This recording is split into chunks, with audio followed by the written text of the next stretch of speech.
Bom dia, boa tarde, boa noite, or whatever the case may be. My name is Marcus, and I am the host and creator of the Black Brazil Today YouTube channel, as well as the blackbraziltoday.com blog, where I analyze Brazil from the perspective of race. Today, I wanted to discuss an incident that's been making headlines for a number of days down in Sao Paulo, Brazil. Again, just for people who may not have heard of Sao Paulo. Sao Paulo is the biggest city in Brazil.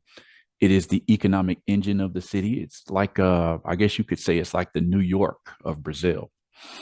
This is a city I lived in for 9 years. So, I'm quite familiar with a lot of the areas where, when stories pop up from Sao Paulo, sometimes I'm familiar with their areas, sometimes I'm not because Sao Paulo is an enormous city. The story that I'm covering today, I'm quite familiar with the region because in reality, where this incident happened, I live maybe by car, I lived about 10 minutes from this area. So this has to do with I mean, there's no other way to get around it. It was just a very hostile racist incident that you have to ask, what even caused this? What makes someone go off this way because of someone's presence? Um, there's always indicators that it has something to do with race, whether it's a name that someone calls someone or references to certain insults that Brazilians reserve specifically for non-white people. Unfortunately, this is the type of thing that happens. It just happens. It happens too much for me to even call it a rare incident. Just in the 11 years or 10 or 11 years that I've been blogging about this, it's like this is pretty much a recent occurrence, a regular occurrence, I'll say.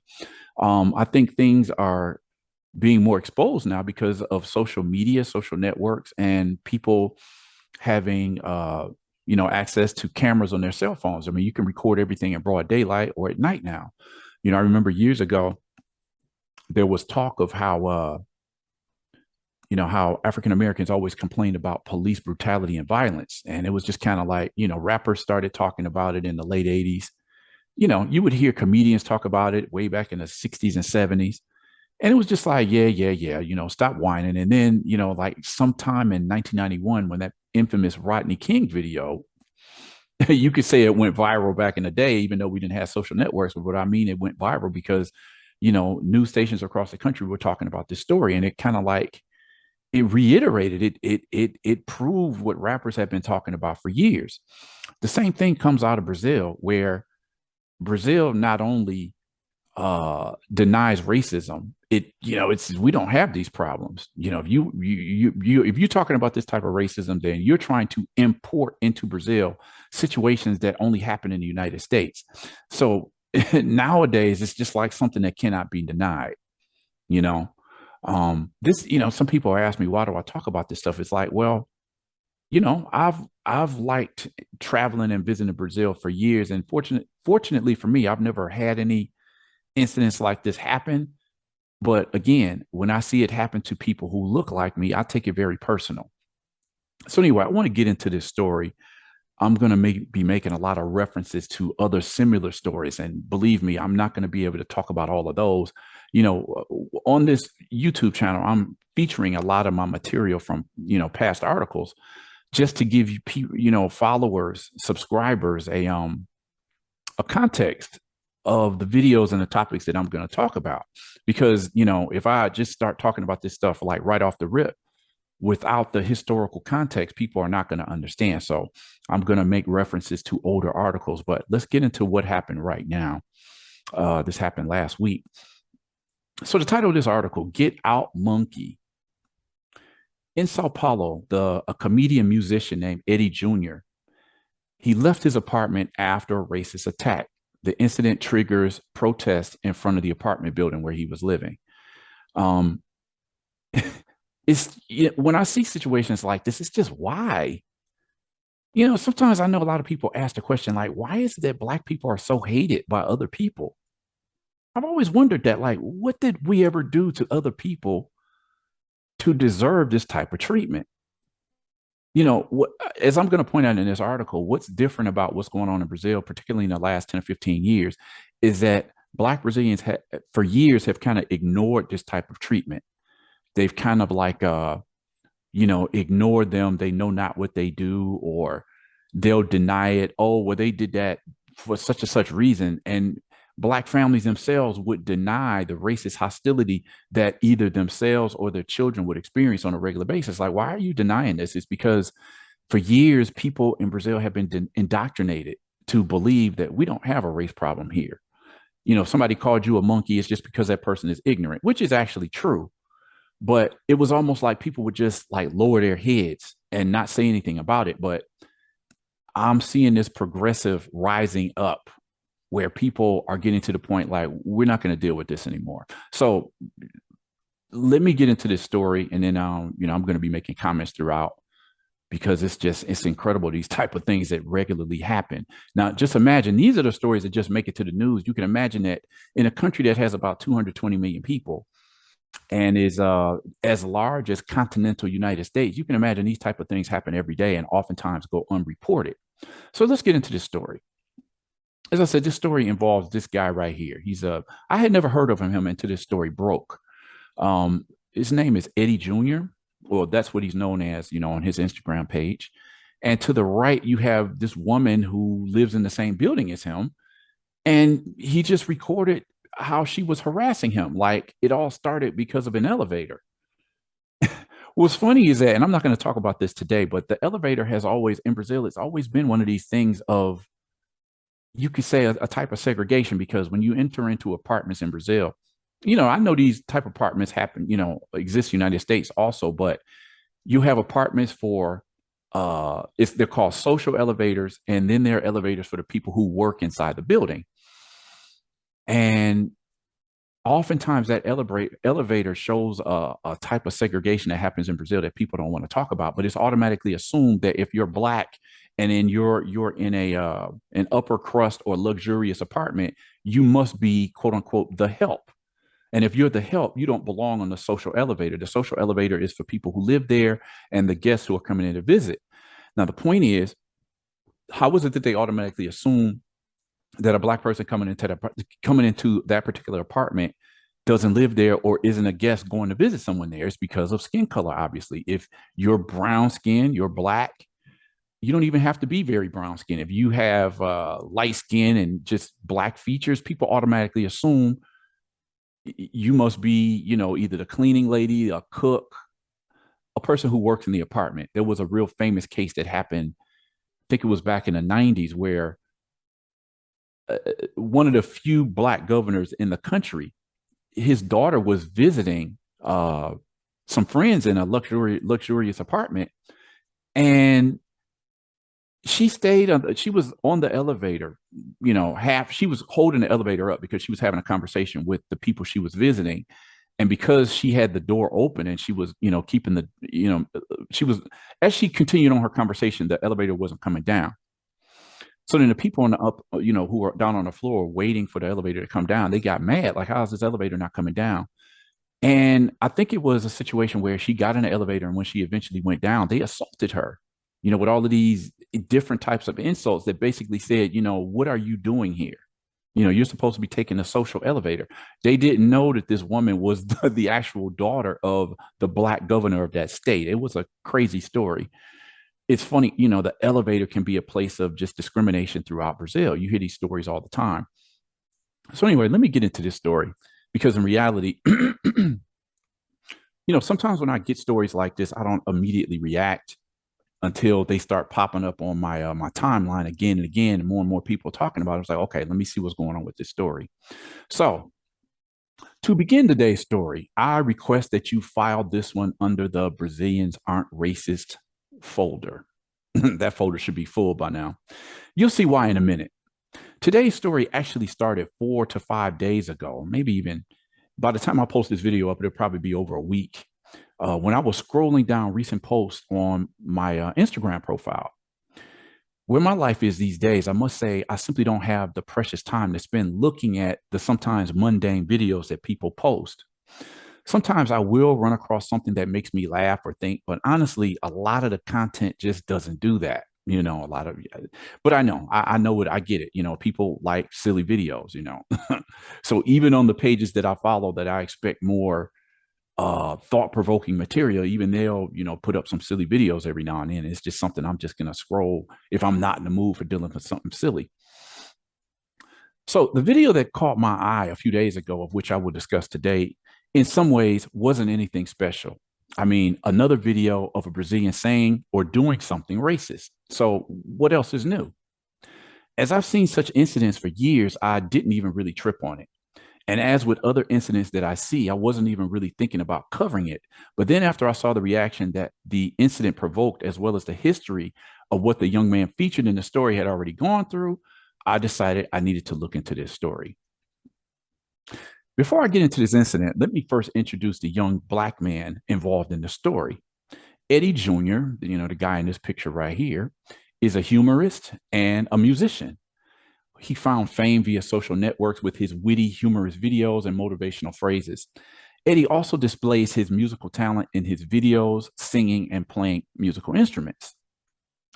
He's 28 years old, and he's a resident of the West Zone of Sao Paulo. Actually, I think that's closer to North Zone Sao Paulo. Several of his videos have gone viral, with some of them featuring famous Brazilians such as the futebol or soccer legend Ronaldinho Gaúcho. Having started posting his videos early in 2020, Eddy Jr. earned a following relatively quickly, and today he has more than 1.8 million followers on Instagram and over 2 million on TikTok. So, with such an impressive ascension in social media, you would think my coverage of Eddy Jr. would be something positive. Well, not quite. To tell you the truth, before this story broke, I didn't even know who Eddy Jr. was. I mean, people become stars on social media just like that these days. You do something funny or something interesting, you have an opinion that provokes thought, then, you'll get subscribers really quick. So I had never heard of Eddy Jr. Like I said, I don't necessarily have the time to follow everything that goes on social medias these days. So I didn't know who Eddy was until one particular woman brought him even more fame, and not for a good reason. And if this one incident weren't enough, as it turns out, Eddy had been the target of one of his neighbor's harassing actions for some time. In fact, such incidents have been occurring since April of this year, as a timeline will show. Again, this is Eddy Jr. This is the apartment building in Sao Paulo, where he lives and where this whole incident went down. As you can see, I don't know how they did this. I'm trying to figure out, how did they get that up there? I don't know. This, you'll see in a video that this whole sentence right here is lit up on the side of the building, and I just don't know how they managed to do that. It says fogo nos racistas, which means, put fire to the racists. I've talked about this in another video, but it's a phrase, if I'm not mistaken, that came from this rapper from Minas Gerais named Djongo. Djongo was actually nominated for Best International Flow at one of the BET Hip Hop Awards. I think it might have been in 2020, if I'm not mistaken. So ever since he uttered that phrase in one of his songs, it's caught on like a battle cry. So you see it on the side of this building here, put fire to the racists, right? Eddy was the victim of racial harassment at the apartment where he resided. So the timeline. On May 24th, the neighbor who had been harassing him sent an email to building management to issue a complaint about animal urine and security camera issues of the condominium where they lived. She mentions Eddy Jr.'s name and accused him of making all sorts of noise late in the night, disturbing her sleep. The very next day, May 25th, the woman sent another text message to management complaining yet again about noises she said were coming from Eddy Jr.'s apartment.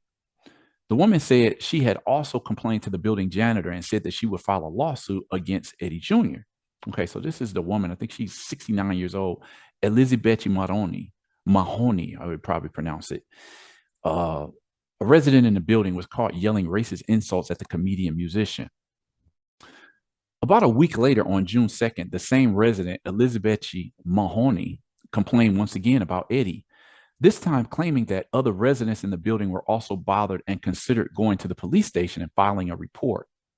In fact, no other resident confirmed what she claimed to be true. That's very important to point out. She claims that other neighbors are being bothered by Eddy Jr. also, but they couldn't. Nobody could verify that. I mean, where? What are you talking about? It just makes it sound like her whole story is just fabricated. Like, okay, let's just keep going. A lot I could say about that.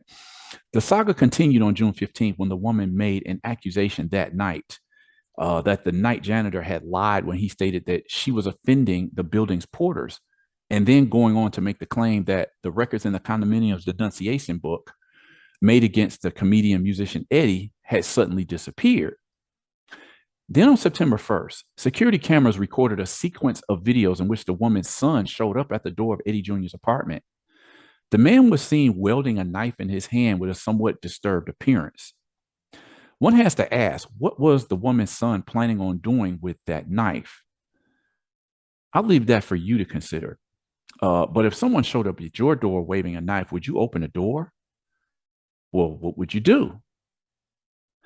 1 week later, on September 7th, that's Brazil's Independence Day, actually, images once again taken from the building show scenes of the same man in front of Eddy's apartment. Later that same night, he came back with a knife at his waist, this time with his mother, who was seen carrying a bottle of wine in her hand. Maybe the bottle of wine wouldn't be a big deal, but then again, with this story and her son now showing up twice with a knife, I imagine that a bottle of wine could become a weapon, but that's just me. If that's not enough, what Eddy said happened during the incident, if that's not enough, think about what Eddy said, what happened with this incident back in September, right? Okay, so this is obviously there were two incidents of, first the son showed up with the knife. You can see the knife right here in his hand.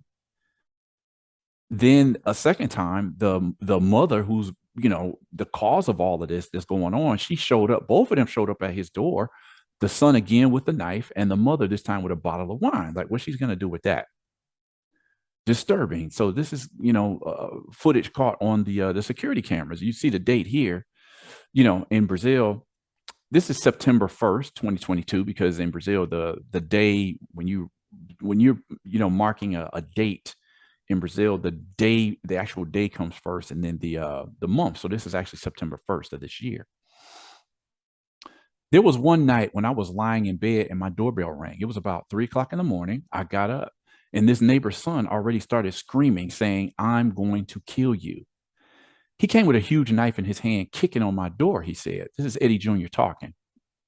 More than a month later, on the night of October 17th, the building security cameras recorded the moment when Eddy Jr. and his dog attempt to enter the elevator, but they were attacked by the woman, who refused to allow him on the elevator because she didn't want to be on the same elevator as him. With this reaction, minutes later, in the building's garage, the woman began yelling a series of insults, demanding that he leave. "Get out, monkey. Move. Get out. You're filthy. You're dirty shit sucker," said the aggressor. "I don't want to be with him," said the aggressor, saying she didn't want to share an apartment with the artist. At that point, Eddy Jr. decided to post a video on his social networks, speaking out against the resident, telling his followers what he was going through.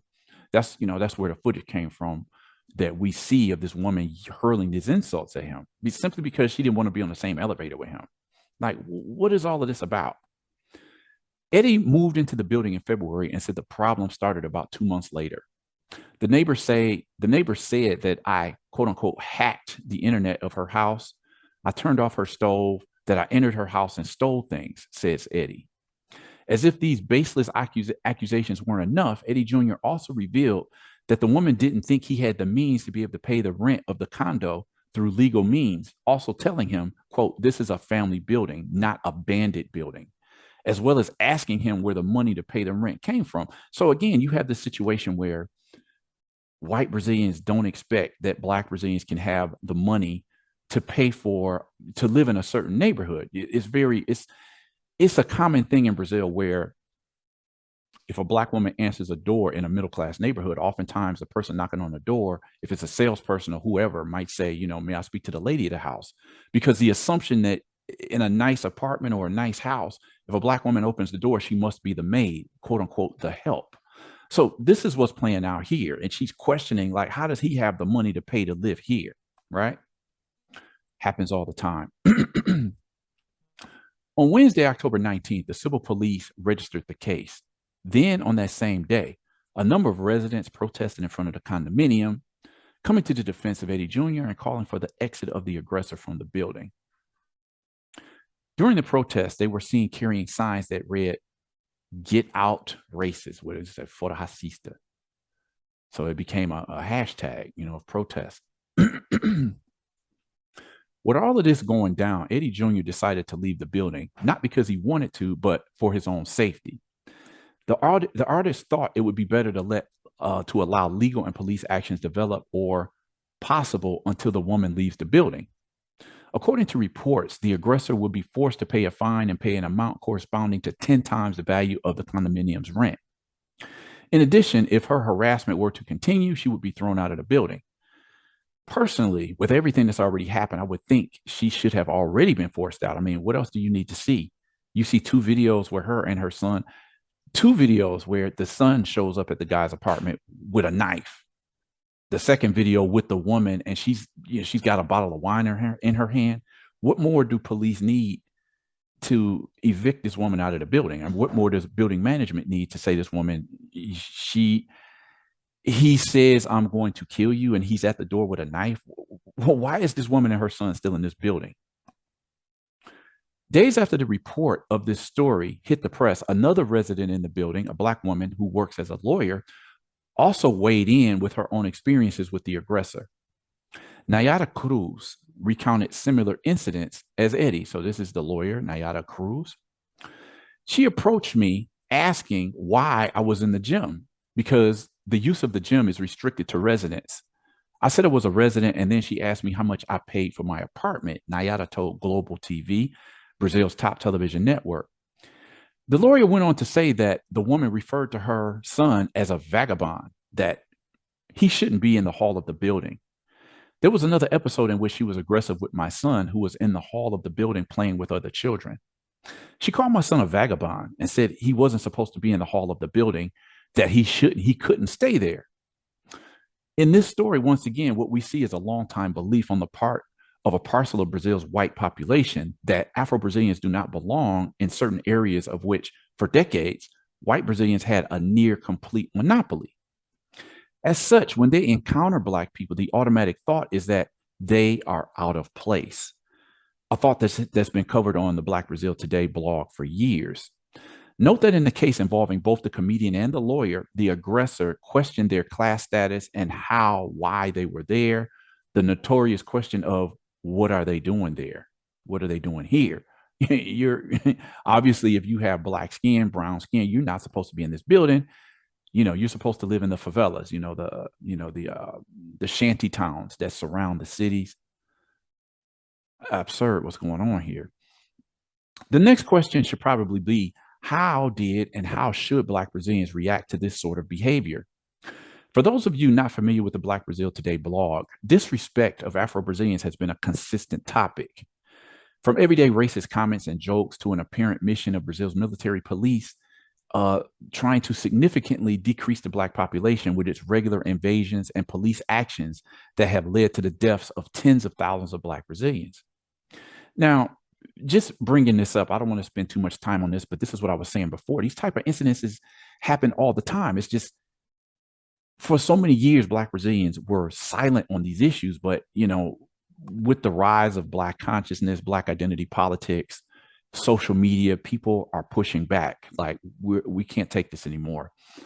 Here's another example from 2016 where this woman was harassing this Black woman on the beach. The title says it all. Next time, be born white. You have a complex because of being born mulatta with hard hair. Woman is verbally assaulted on Rio Beach by a middle-aged white woman who defines herself as a Hitler supporter. I see this video is not even available anymore, but I probably saved it somewhere. This is a woman who was being verbally attacked on that beach in Rio. So then you have another story here. This is from 2018. You monkey, disgusting Black.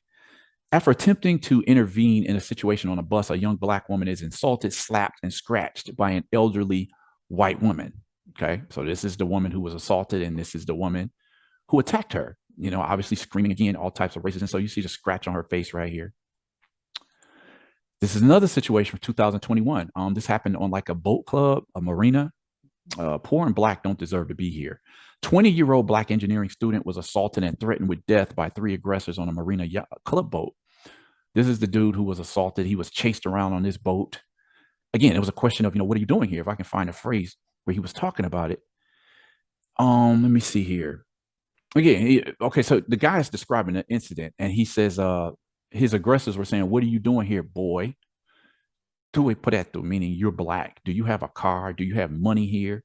You don't deserve to be here, damn it. Black and poor can't be in these places. No. So, they chased him off the boat. They assaulted him. You see, he has the cuts on his lip. So again, you see the melee going on right here.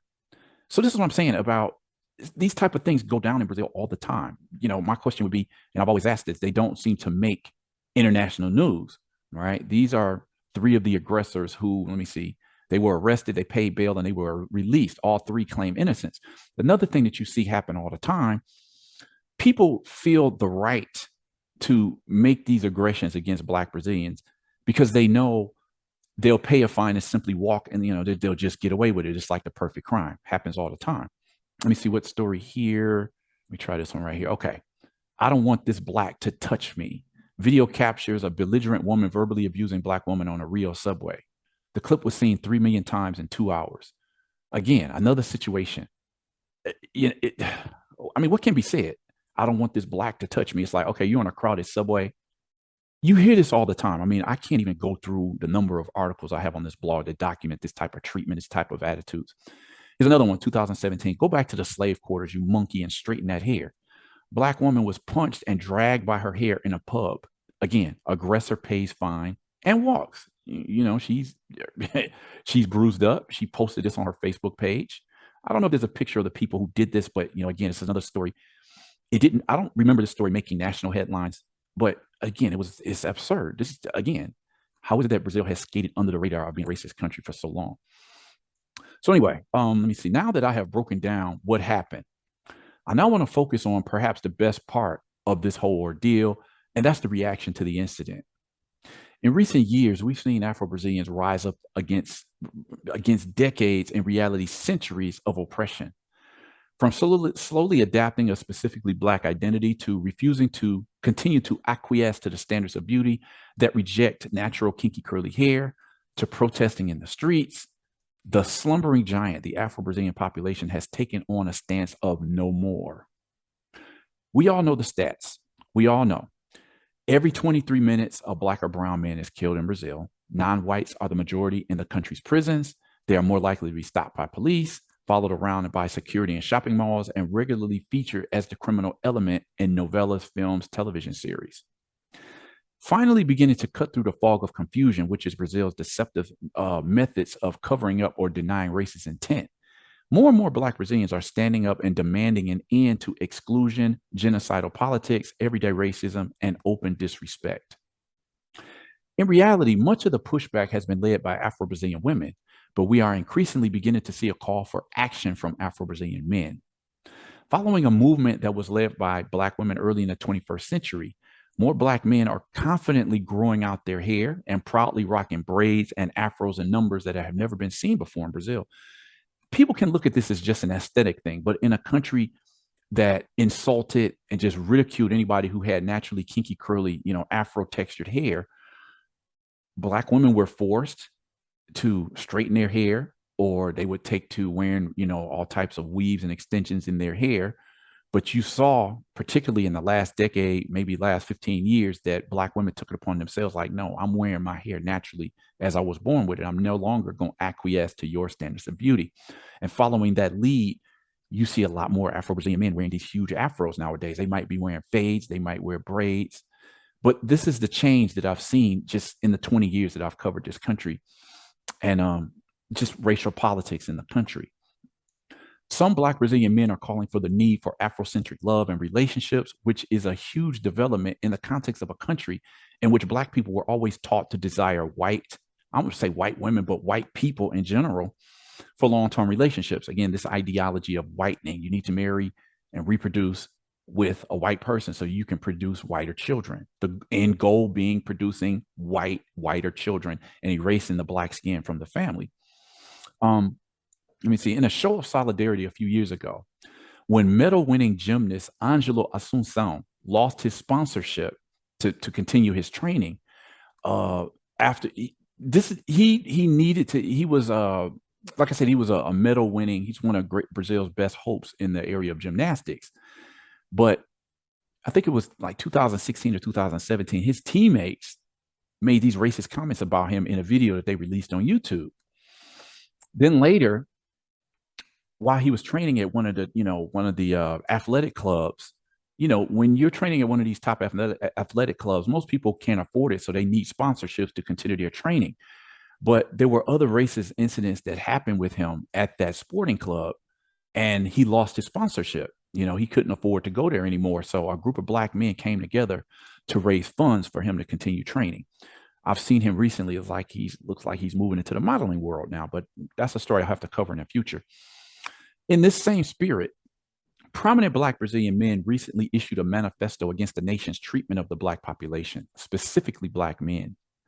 Organizing and participating in the event were a number of prominent black men who came together to issue a strong statement, which was sparked by this recent disrespect of one black man, but countless black men in recent years, but also in the distant past, who have these stories have made national headlines, or they've stayed in the community, and people were just outraged by how Brazilian society treats black people, and specifically black men.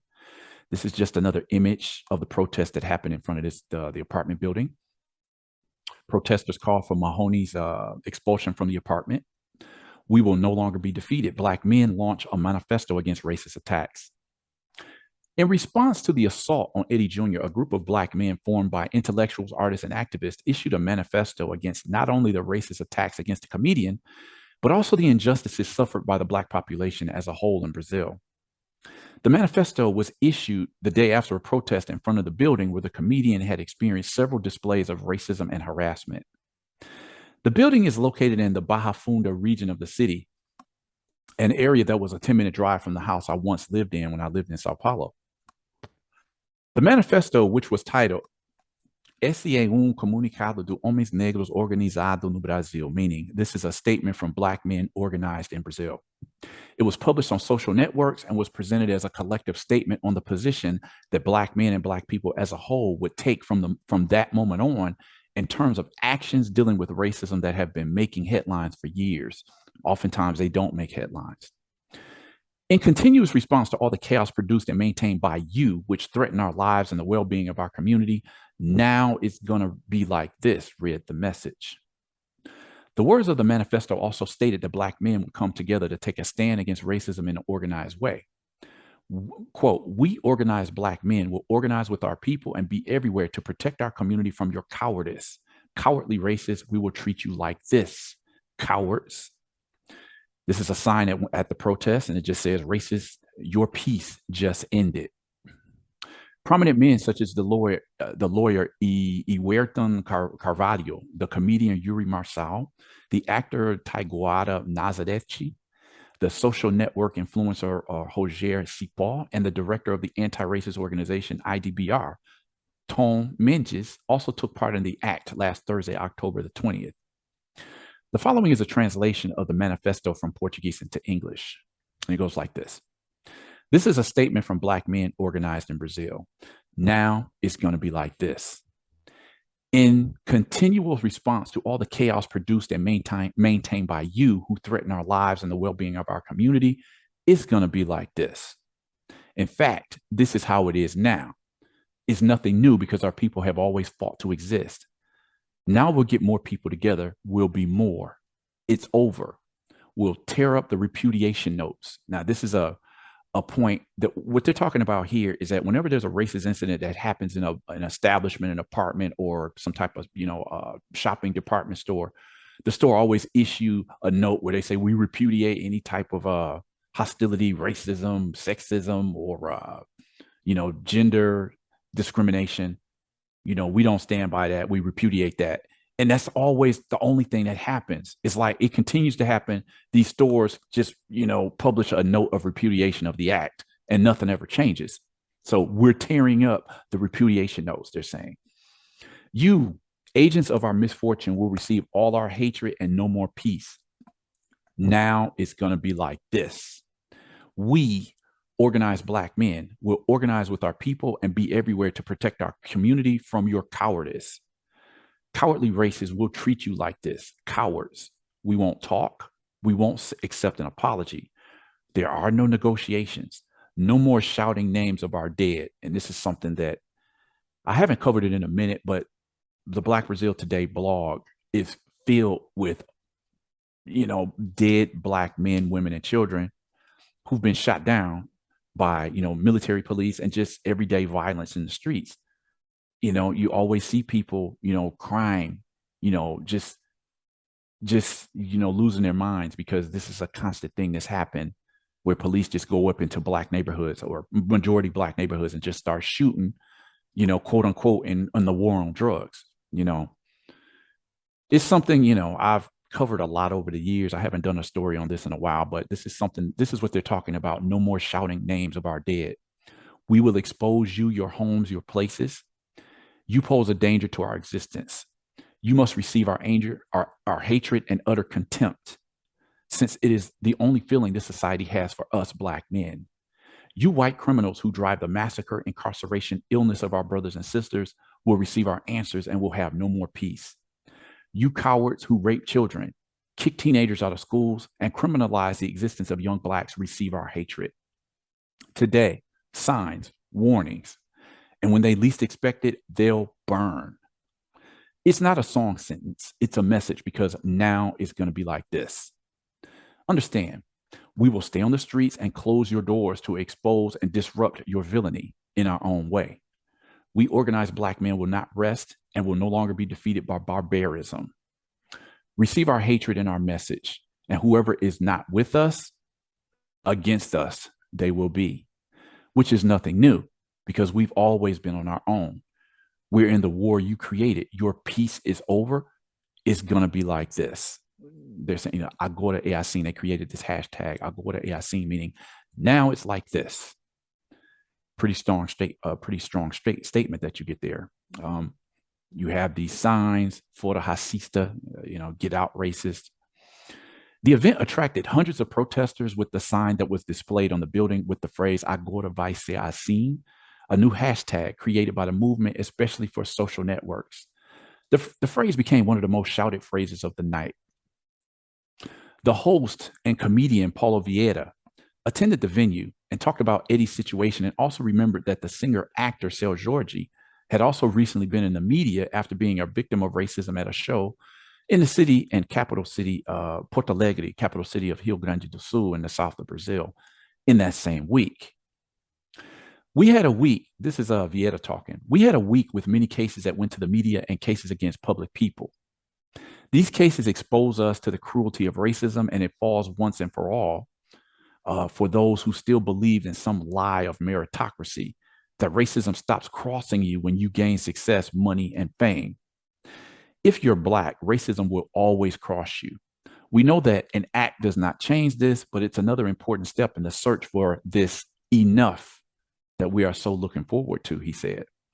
That's important what he talked about because a lot of people believe, first they deny that racism exists at all, but then if they can't deny it, then they'll say, well, if you just get an education and a good job and a career, then you won't be experiencing this. But time and time again, we see middle-class Blacks, upwardly mobile Afro-Brazilians, and they're still victims of this type of racism. It's almost like a lot of people believe that Black Brazilians face more racism when they move into the middle classes because they're expected to remain in the lower class, like the favelas and poor neighborhoods. But so then you move into an area that's mostly white. The question is like, what are you doing here?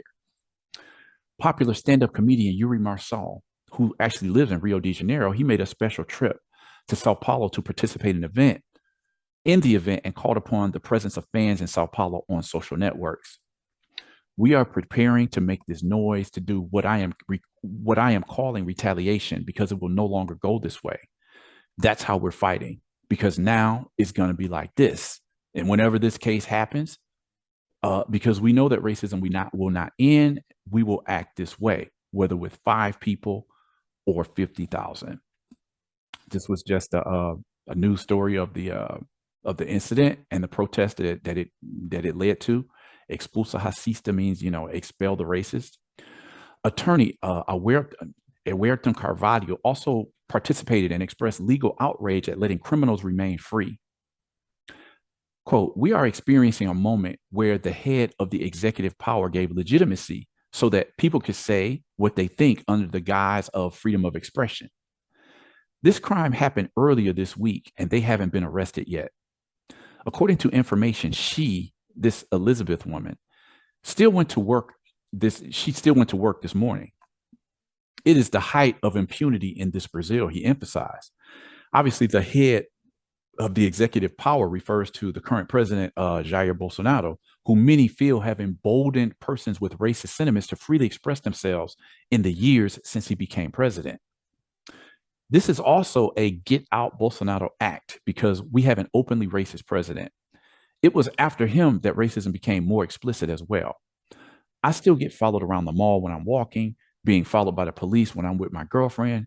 Now it will be an eye for an eye and a tooth for a tooth, says Catalina Iado, the only trans deputy elected in São Paulo by the feminist bench. With posters that read Fora Racista, neighbors revealed that Elizabeth Mohoni's attacks against the residents of the building are commonplace and that they are also worried about their own safety after the aggressor's son knocked on the comedian's door, making threats with a knife in hand. To reiterate, I've seen a number of these sorts of attacks just in my time covering the race issue in Brazil, so this is nothing new. What is becoming increasingly common is a collective Black Brazilian rage that screams for the end of this disrespect of Black life and its very existence, particularly if Afro-Brazilians manage to escape poverty and enter into areas, professions, etc., that have been traditionally held by white Brazilians. As this story continues to develop, I will be keeping my eye on it.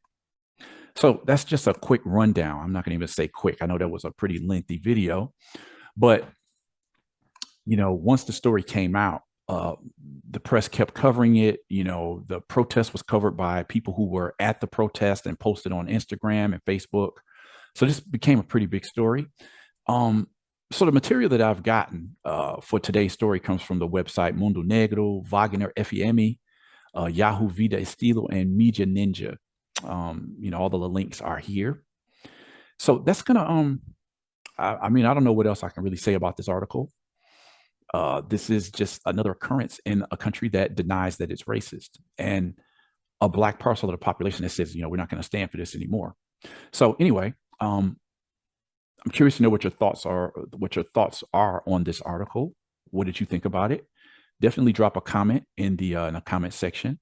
Consider subscribing to this channel if you like this video or others and you want to see others like it.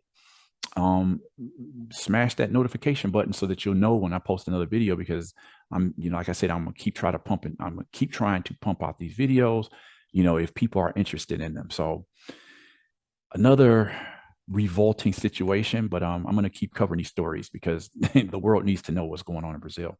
So with that said, I'm going to end this video here, and hope to see you guys check me out in the next video.